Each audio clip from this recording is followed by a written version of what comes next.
ஓம் சத்குரு சாய்நாதாய நமோ நமக. எனது முதன்மை பேராசான் மதிப்பிற்கிடையே ஆதித்ய குருஜி ஐயா அவர்களுக்கு குரு வணக்கம். உலகம் முழுக்க பரவி இருக்கின்ற தமிழ் உறவுகள் அனைவருக்கும் மதுரை ஜோதிடர் சாய் செல்வத்தின் இனிய வணக்கங்கள். வாழ்க பல்லாண்டு. இன்னைக்கு நம்ம பார்க்க போற பதிவு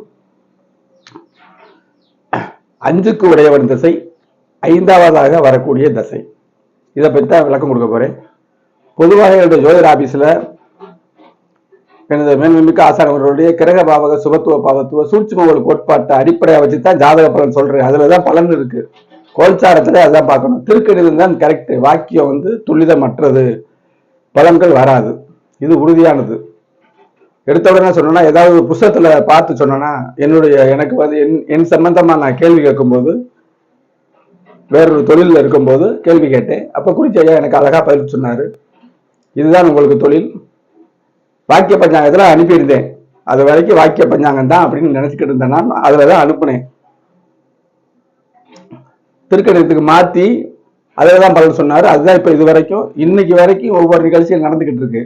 நமக்கு சரியா இருந்துச்சுன்னா அப்புறம் என்ன, சரி நமக்கு மட்டும் இல்ல, என்னுடைய வீட்டுல உள்ளவங்களுக்கு, உறவினர்களுக்கு, வாடிக்கையாளர்களுக்கு எல்லாமே பாக்குறமே. திருக்கணிதம் தான் கரெக்ட்னு சொல்றேன். அதை நிரூபிக்கணும்ல. ஒரு குறிப்பிட்ட காலத்தை எடுத்துக்கிட்டு இந்த காலத்துல நல்லா இருந்தீங்களா, சுமாரா இருந்தீங்களா, கெடுதலா இருந்துச்சான்னு சொன்னா அற்புதமா ஒத்துக்கிறாங்க. நிரூபிச்சுதான் நான் அனுப்புறது. அப்பதான் அவங்ககிட்ட அந்த ஜாதக பல்லே சொல்றதுங்க. இப்ப இப்படி வர்றவங்க திருமண பொருத்தம் பார்க்க ஒருத்தர் வந்தாங்க. அப்ப எல்லாமே நல்லா இருக்குங்க. ஆனா ஒருத்தர், ஒரு பிரபலமான ஒரு இதுல யூடியூப்ல ஐந்தாவது தசை வந்துச்சுன்னா அவங்களுக்கு தொழில் நஷ்டமோ, வியாபாரத்துல நஷ்டமோ, வேலை நீக்கமோ நடைபெறும் சொல்றாருங்க. அதனால ஐந்தாவது தசை வருதை செய்யலாமான்னு கேட்கிறாங்க. அதுக்கு கண்டிப்பா சொன்னேன், அதுக்கெல்லாம் ஆதாரம் இல்லை. நீங்க திருமண பொறுத்த அடிப்படையை வச்சுதான் நான் பார்த்திருக்கேன். தசாபுத்தி அமைப்புகள் உண்டு. நம்ம சம்பவங்கள் நடக்கிறது. திருமணத்துக்கு பின்னாடி எப்படி இருப்போம், பிள்ளைகள் பெற்று அதை வளர்த்து விட்டு நம்மளும் நல்லபடியா இருக்கணும்ல, அந்த தசாபுத்தியில பாக்குறோம். அப்ப பார்க்கும்போது இதெல்லாம் ஐந்தாவது தசை வரத்தான் செய்யும், அஞ்சு கூட ஒரு தசை வரத்தான் செய்யும். என்ன பின்னடை வரப்போகுது? எல்லாத்துக்குமே ஒரு பதில் கிரக சுபத்துவ பாவத்துவ சூட்சும கொள்கை. அதுலதான் பலன்கள் இருக்கு. அழகா பார்த்துடலாங்க. குரு நல்ல கிரகம். துலாம் ரிஷபலக்கணத்துக்கு சில கருதுகளை பண்ணுவாரு. அது வேற. இப்படியே பேசணும்னா வீடியோ நின்றுகிட்டே போகும். மேச லக்கணத்துக்கு புதன் கெட்டவர், நல்லது செய்வார், கெடுதல் செய்வார், சாதகத்தை பொறுத்து. இப்படித்தான் பார்க்கணுடைய. குரு நல்ல கிரகம், சுக்கிரன் நல்ல கிரகம், புதன் நல்ல கிரகம், வளர்பெயர் சந்திரன் நல்ல கிரகம். புதன் பாவியோட சேராம தனித்துவமா ஒரு ஜாதகத்துல புதன் இருந்துச்சுன்னா அவர் எந்த வகையிலையும் ஒரு புரிதல் உள்ளவராக இருப்பாரு.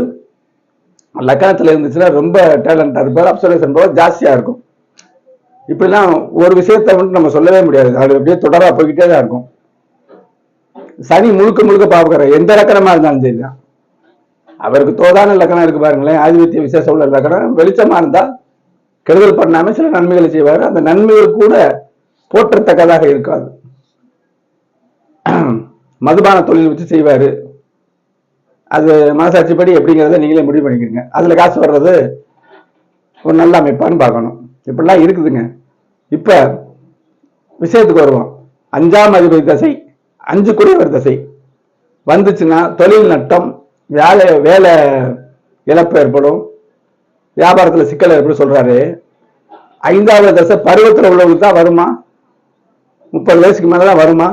சின்ன வயசுல வந்துச்சுன்னா 5 வயசுல உள்ளவனுக்கு ஐந்தாம் அதிபதி தசை வந்தா தொழில நட்ட வருமா?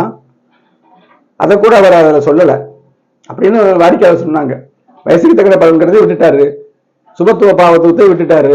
ஏதோ ஒரு கருத்தை சொல்றாரு, நம்ம எடுத்துக்கிடுவோம். அதுக்கு தான் இந்த விளக்கம். இது பொதுமக்கள் நல்லா பாருங்க. இன்னும் நிறைய சந்தேகங்கள் என்கிட்ட கேட்கறத நான் போடுவேன். இப்ப கான்செப்ட்ல போவோம். 5 குடையவன் தசை, ஐந்தாவது தசை, இதை பத்தி தான் பேச போறேன். அதுக்கு முன்னாடி அஸ்ட்ரோ சாய் செல்வம் யூடியூப்ல 1200 மட்டும் பயனுள்ள வீடியோக்களுக்கு பார்த்து பயன்பெறுங்கள். உங்களுக்கு ஐந்தாம் அதிபதி தசை என்ன செய்யும், 5 குடையவர் தசை என்ன செய்யும் அப்படின்னு தெரிஞ்சாலும் சரி, வேற என்ன கேள்விகள் இருந்தாலும் வயசுக்கு தக்க மாதிரி உங்களுக்கு, உங்கள் பிள்ளைகளுக்கு, உங்கள் பேர குழந்தைகளுக்கு, உங்கள் உறவினர்களுக்கு எதுவானாலும் என்னுடைய வாட்ஸ்அப் நம்பர் தான் இருக்கு. 90 80 57 13 70. இந்த வாட்ஸ்அப்ல கொடுங்க. ஜிபே நம்பர் இதுதான். ஆன்லைன்ல பலன்களை கேட்டுக்கலாம். நேரையும் வரலாம். இப்போ தூரத்தில் இருக்கிறவங்க கூட நேரம் பாக்குறாங்க. வெளியூர்ல பாக்குறாங்க, வெளிநாட்டுல வெளி மாநிலத்தில் உள்ளவங்க அடுத்தடுத்து பாக்குறாங்க. ஏன் பலனை வந்து அவங்க வந்தாங்கன்னா ஜோதிடத்தை முதல்ல நிரூபிச்சுட்டு வாக்கியத்துல இருந்து அது தவறுன்னு சொல்லி திருக்கணிதத்துக்கு போட்டு அப்புறம் பலன்களை சுபத்துவ பாவத்துவ படி நெடுநேரம் பேசி அவங்களுக்கு திருப்தியோட அமைப்பாளர் செய்யறதுனாலதான் அடுத்தடுத்து வர்றாங்க. இப்ப இந்த விளக்கத்தை பார்ப்போமுங்க. உதாரணமாக போட்டிருக்கேன். இங்க பாருங்க, விருச்சிக லக்னம். சரியா? விருச்சிக லக்னத்துக்கு 5 கூடையவர் குரு. எந்த வயசுலயும் வரும், வயசுக்கு நம்ம பாத்துக்கிறோம். இந்த சனி பார்க்கறதுலாம் இல்ல. இப்ப பாக்குறது 5 கூடையவர் 7ல சனியை விட்டுருங்க, 7ஆம் இடத்துல சுபத்துவமா இருக்காரு. இப்ப இடம் கொடுத்த சுக்கிரனும் நல்லா இருக்காருன்னு வச்சுக்கிறோங்க. பௌர்ணமி யோகத்துல இந்த மாதிரி இருக்கு. எல்லாத்தையுமே போட்டோம்னா குழப்பம். அதுக்காகத்தான் என்ன சொல்றேன், 5 கூடையவர் 7ல இருக்காரு. மனைவி வழியில ஒரு அதிர்ஷ்டம் ஏற்படும் அப்படின்னு சொல்லிடலாம். தசா புத்தி வந்து திருமணம் நடக்குன்னு சொல்லலாம், குழந்தை பிறக்குன்னு சொல்லலாம். எல்லாமே இவரே ஃப்ரெஷ் ஆவாரு அந்த குரு தசையில. சுபத்துவ பாவத்துவம்.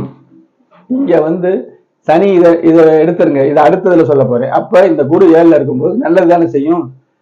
5ஆம் அதிபதி தசை. சரியா? நல்லதுதான் செய்யும். சரி, இதே 5ஆம் அதிபதி கெடுதலும் செய்யும். பலனை முழுமையாக தரக்கூடாது. இப்ப சனியை போட்டுக்கிறங்க. 5ஆம் அதிபதி 7ல இருக்காருங்க.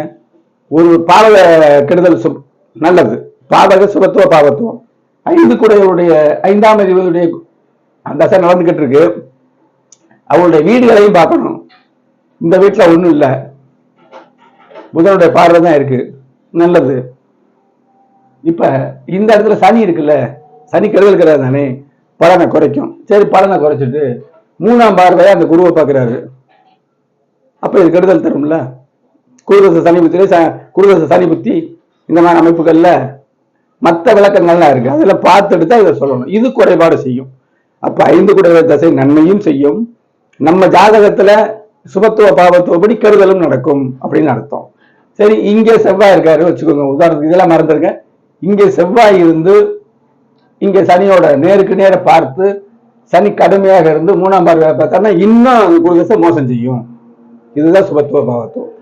அது எந்த வயசுல வந்தான்னு, 5ஆம் அதிபதி தசை நன்மை செய்யுமா சுபத்துவம், கெடுதல் செய்யுமா பாவத்துவம், பெரும் கெடுதல் செய்யுமா கடும் பாவத்துவம். இவ்வளவுதான். இப்ப இங்க செவ்வாய் இருந்தாலும் 4ஆம் பார்வையாகவும் சனி இப்படியும் பார்ப்பாரு. அப்ப இந்த வீடும் கெடுது செவ்வாயின் இருப்பால. ஏன் செவ்வாய் இருந்துச்சுன்னா தனுசு வீட்டுல கெடுதல் கிடையாது. சரியா? ஆனா சனி பார்த்த செவ்வாய் கெடுதல் பண்ணுவார்ல. அப்ப இந்த வீடும் கெட்டு போச்சு, இந்த வீடும் கெட்டு போச்சு. இந்த வீடு சனியின் பார்வையால் செவ்வாய் இருக்க சனியின் பார்வையால் கெட்டு போச்சு. இந்த வீடு செவ்வாயின் பார்வையால் சனி இருப்பால் கெட்டு போச்சு. இப்படியே 3ஆம் பார்வையை பார்க்கும்போது 5 கூடையவர் தசை கெட்டு போகும். இது ஓகே. சரி, 5ஆம் அதிபதி தசை கரெக்டா பருவத்துல வருமா? வரணும்ல. அதுக்குத்தான் இங்க போட்டிருக்கேன்.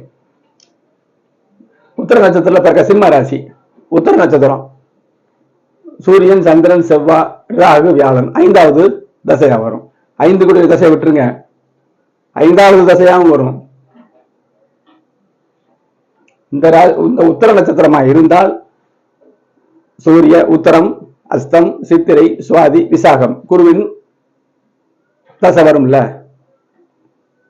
5வது நட்சத்திரம் தானே. அப்ப வரும்போது இந்த குரு 5வது தசை. அப்ப அது கெடுதல் பண்ணுதா, கடும் கெடுதல் பண்ணுதா, கெடுதல் பண்ணாம சுபத்துவமா இருக்கா அப்படிங்கிற அமைப்பு. அப்ப 5வது தசையும் 5 கூடையவர் தசையும் வந்தா நல்லாவும் இருக்கும், கெடுதலும் பண்ணும். ஜாதகத்தை எல்லை அறிஞ்சு பேசணும். மேலோட்டமா சொல்றது தவறோ தவறு. சரி, இன்னொன்னு இந்த லக்கணமா போட்டுக்கிறீங்க. இந்த லக்கணம் கும்ப லக்கணத்துக்கு 5ல புதன் இருக்காரு. 8ல இருந்தாருன்னா பலன் இல்லை. 5ஆம் இடத்துல இருக்கு. 8ல இருந்தா அதிர்ஷ்டம் மறைஞ்சு போச்சுன்னு அர்த்தம். 5ஆம் இடத்துல புதன் அற்புதமா இருக்கு. இப்ப நல்லா இருக்கும் போது இந்த புதன் அவரே தான் ஆட்சி, வேற கெடுதல் கிரகம் பார்க்கல, நல்லா வேலை செய்யும். லக்னாதிபதியோட வலுவை பொறுத்து அதையும் சொல்றேன். ஜாதகருடைய வலு வேணும் முக்கியம். யோகமோ தோஷமோ, யோகமா இருந்தா அதை செயல்படுத்த லக்னம் நல்லா இருக்கணும், தோஷம் வந்தாலும் தாங்குறது சக்தியை கொடுக்கணும். இப்ப 5ல புதன் இருக்காருங்க. சரி, சனி இங்க இருந்து 3ஆம் பார்வையை பாக்குறாரு, பாவத்துவம், புதன் தசை கெட்டு போகும். சரி, வெறும் சனி பாக்குறாரு, மேசத்துல நீசமா இருந்து பாக்குறாரு, கடுமை. நீசம்னா கெட்டு போச்சு, அவருக்கு பலம் இல்லைன்னு அர்த்தம் இல்லை. நீச சனி கடுமையான பலன். 3ஆம் பார்வை பார்க்கிறாரு, கெட்டு போகும். சரி, இங்க செவ்வாய் இருக்காரு உச்சமா, பரிவர்த்தனையும் வந்துடும், பார்வையும் வந்துடும். 10ஆம் பார்வை சனிக்கு, செவ்வாய் 4ஆம் பார்வை. இப்படி பாக்குறாரு, கெடுதலோ கெடுதலா போயிடும் முதல் தசை. 5ஆம் இடத்துல 5ஆம் அதிபதி தசை தானே, நல்லாவும் இருக்கும் கெடுதலும் இருக்கும். சரி, இது 5ஆம் அதிபதி பருவத்தை வரணும். கன்னிராசி சித்திர நட்சத்திரம், செவ்வாய் ராகு வியாழன் சனி புதன் 5வது தசை வருதா? வரும்ல. மறுபடியும் சொல்றேன், சித்திரையில பிறந்தா செவ்வாய் ராகு வியாழன் சனி புதன் 5வது தசை. அப்ப வரும் பொழுது பாவக்கலப்பு இல்லாம, எந்த கிரகமும் இல்லாம குரு கூட இங்க ஒட்டலாம். உதாரணத்துக்கு சொல்றேன், தனியா இருந்துச்சுன்னா பலன் தரும். மற்ற அமைப்புகளை பொறுத்து 11ஆம் இடத்தை பார்க்கிற லாபமா இருக்கும். இந்த லக்னத்துக்கு 5ல இருந்து 11 பார்த்தா லாபமும் கிடைக்கும்னு அர்த்தம். இந்த ஸ்தான அமைப்பு புதன் அவர் தான், அதை பத்தி இல்லை. பாவ தொடர்பு இல்லாம இருந்தா 5ஆம் அதிபதி தசை நல்லா இருக்கும். 5வது தசையாக வரக்கூடிய சித்திர நட்சத்திரம் செவ்வாயில பிறக்கிறாரு. சித்திரை சுவாதி ராகு விசாகம் குரு அனுஷம் சனி கேட்ட புதன் வரும்ல, புதன் தசை வரும்ல. 5வது தசையாக வந்தாலும் நல்லாவும் இருந்தாலும் இருக்கும், கெடுதல் பண்ணாலும் இருக்கும். அப்ப ஆட்டோமேட்டிக்கா பவுண்டேஷன் எங்க வந்துருது? கிரக சுபத்துவ பாவத்துவ அமைப்புல தான் வருது. அதுலதான் பலன் இருக்கு. நான் பலன் சொல்ல சரியா இருக்கு. ஆர்வலர்கள் புரிஞ்சுக்கிறீங்க.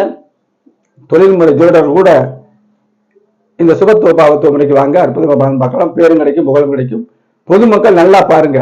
மேலோட்டமா சொல்ற விஷயங்களை நம்பாதீங்க. ஜோதிடம் எதுல இருக்கு, ஒளித்துவமா பாருங்க, பலன் அற்புதமாக இருக்கும். உங்களுக்கு எந்த ஒரு பலன் வேண்டுமானாலும் வாட்ஸ்அப்ல தொடர்புங்க. தெளிவாக பலன்களை கேட்டு தெரிந்து கொள்ளுங்கள். அடுத்து ஒரு நுட்பமான வீடியோவில் சந்திப்போம். நன்றி, வணக்கம்.